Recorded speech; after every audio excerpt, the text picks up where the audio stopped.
Holy shit, what's up, guys? Thank you all for waiting. So, no, I'm glad I'm here. I'm glad I made it here. My GPS is a fucking whore and actually got me lost in the ghetto of downtown Durham. So, I actually had to stop and ask for directions at a dollar store off South Miami Boulevard in downtown Durham. People that look like me don't ordinarily walk away from places like that with their wallets and organs intact. I knew it was a shitty idea the minute I pull up to the parking lot. Like, I pull up to the dollar store, this guy walks out, he's wearing no shirt. He's got a chain on with an actual pistol for the pendant. He's got a tattoo on his chest of him robbing the exact same dollar store.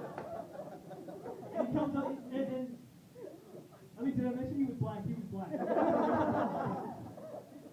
But he comes up to me and he just crosses his arms like this and he goes, ha ha, yeah! And I'm like, I didn't say anything. He's fucking terrified. I just instantly shat myself. I just shat myself. And I'm like, and in my most polite voice, I was like, excuse me, I'm really sorry. But I'm trying to get to Jack Sprat Cafe on Franklin Street. Can you help me? And he's like, oh, yeah, man, yeah. Yeah, I'm going to put you right there. I'm going to put you right there. I'm like, what? Yeah, I'm going to put you right there, man. All right. You gonna come out here, you gonna make a lift. I'm like, all right, fine. So I write that down. L-E-U-P-A. That's phonetic spelling. And I'm like, all right, now what? He's like, then you gonna go there, you gonna make another lift. I'm like, okay, another left. Then what? Then you gonna come there, you gonna go up a hill, you gonna go down the hill, you gonna make a lift. Like, all right, 3 left. Now what? He's like, all right, man. Now listen up now. You're gonna make a lift. And at this point, my wife turns to me and she's like, I think that's a circle. And I don't know exactly what she said because I'm just too busy shitting myself. I'm like, all right, fine, 4 left, whatever. Just fucking get in the car, let's leave. I'm terrified. I just want to go.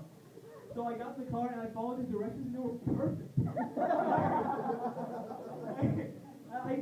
They were the best directions I've ever gotten, and I just wish I could take his brain and download it into my GPS because it's so much more accurate. Instead of hearing, in 0.7 miles, keep left, I hear, alright, now you're going to make a left.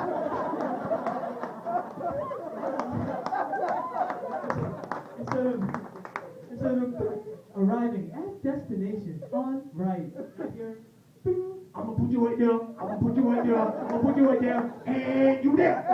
Now you there. You there now. Instead of recalculating, I hear, I told your ass make a lift. Motherfucker. I just felt like saying motherfucker. There was no reason. So I don't have a whole lot in common with Osama bin Laden, other than the fact that we both get our bags checked at TSA. But if his house in Pakistan is anything like my house here, it is probably covered in pubes. No, it's not a joke. I just constantly, I just shed pubes all day long. And I have no idea why. It's just constant. Like, if I were ever going to commit a crime on CSI, they wouldn't have to do DNA analysis or anything. They would find me in about 5 seconds. They'd be like, oh, let's just follow the trail of pubes to where that guy is standing right there. He's standing on a pile of his own pubes. He didn't even bother hiding. It's pubes.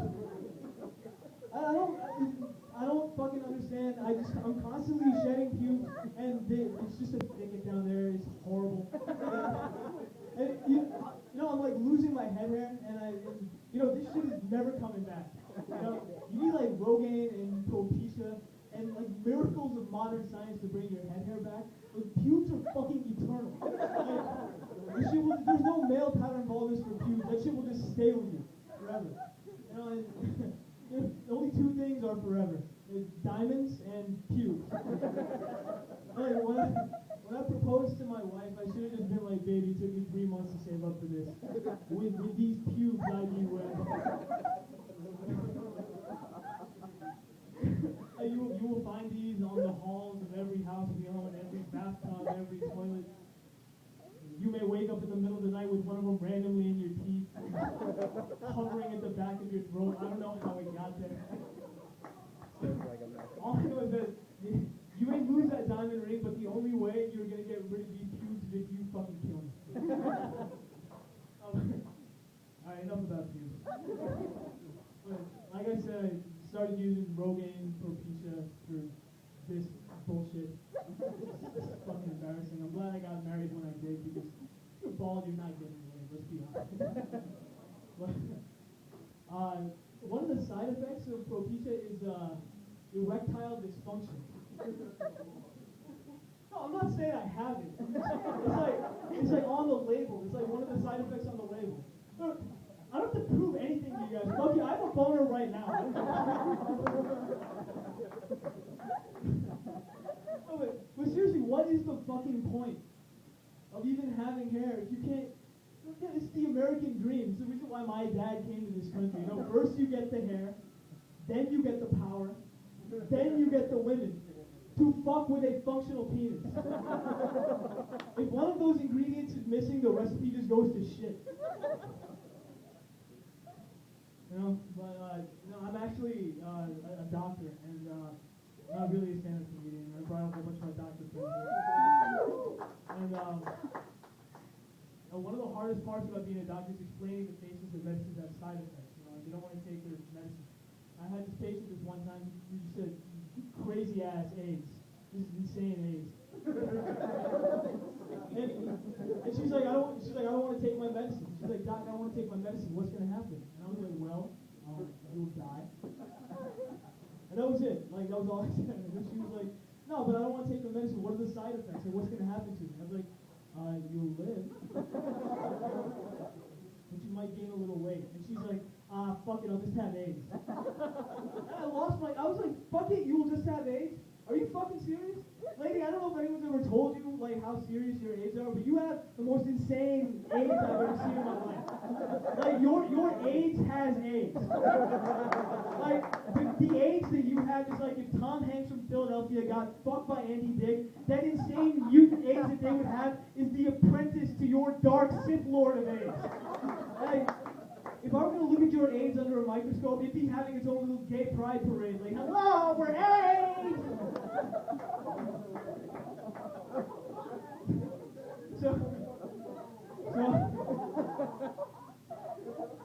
So, long story short, she died, and I got my medical license suspended for that. Do we still have a little more time? All right. So I was watching one of my favorite movies the other day, Home Alone. Everyone's seen Home Alone, right? Please? Clap if you've seen Home Alone.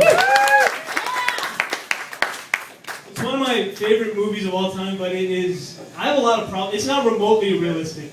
My biggest beef with the movie is what percentage of criminals out there are Jews?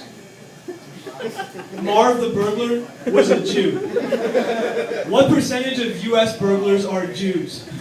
There are as many Indian porn stars as there are Jew burglars in the United States.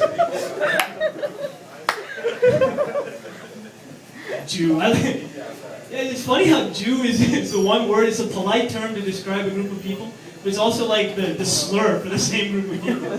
You just say it with a little stank on it, you know? Fucking Jew.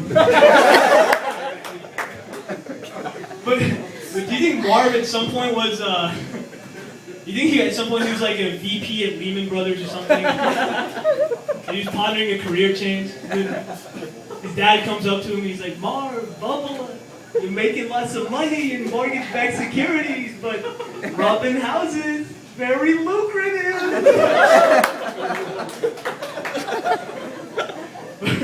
All right, guys, that's all I got. Thank you so much.